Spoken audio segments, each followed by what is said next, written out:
My first time to this site was as a first-year archaeology student, walking down this enclosing hedgerow tunnel, no less magical now as it was then. The sense of escaping to somewhere special remains the same.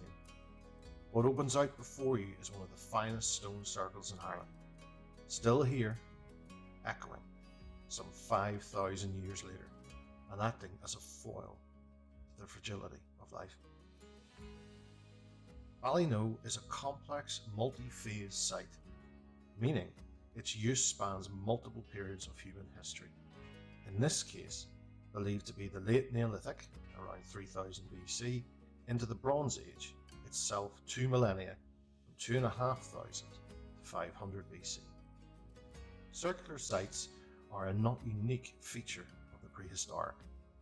Henges, passage tombs, stone circles, cairns, excavation sites like Ballynoe are all circular. And it may sound obvious, but stone circles are a circular arrangement of stones that can vary in size from some small boulders to great orthostats. There are over 1,000 examples in Ireland, Britain and Brittany remaining today. Ballynoe Circle has 55 stones today, although it is thought there were originally more. Aubrey Burrell estimating 70 or so, and it is likely the full complement would have stood shoulder to shoulder, as at Loch Gur and the comparator site of Swinside in Cumbria, which is built on the same latitude as Ballynoe. The circle is 33 metres in diameter, and some of the stones almost 2 metres in height.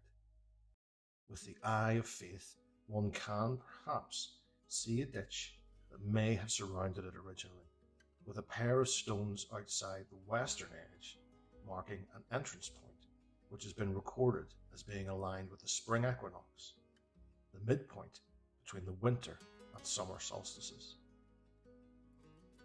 The site, and especially its phasing, is not really understood.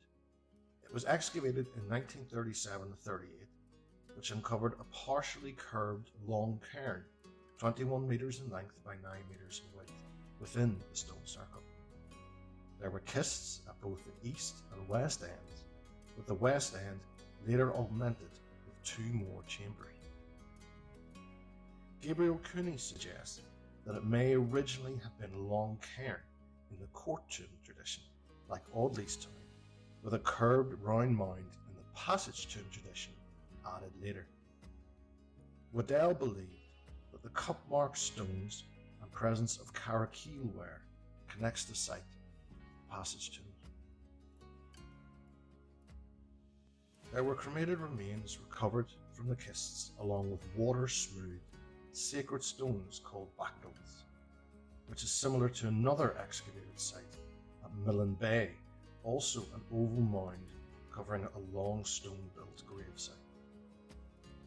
Terms like ritual can be seen as an archaeologist not knowing the site's purpose, and in a way that is true, but there can be little doubt of the importance of this place, even from its continual use over at least a millennium.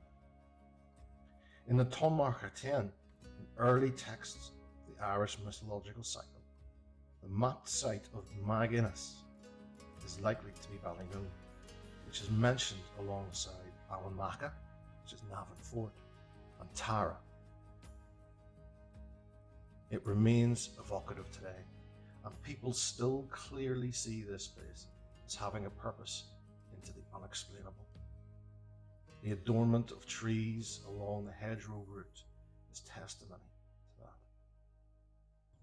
One passes a sign close to the field gate that simply says, "This place is magical."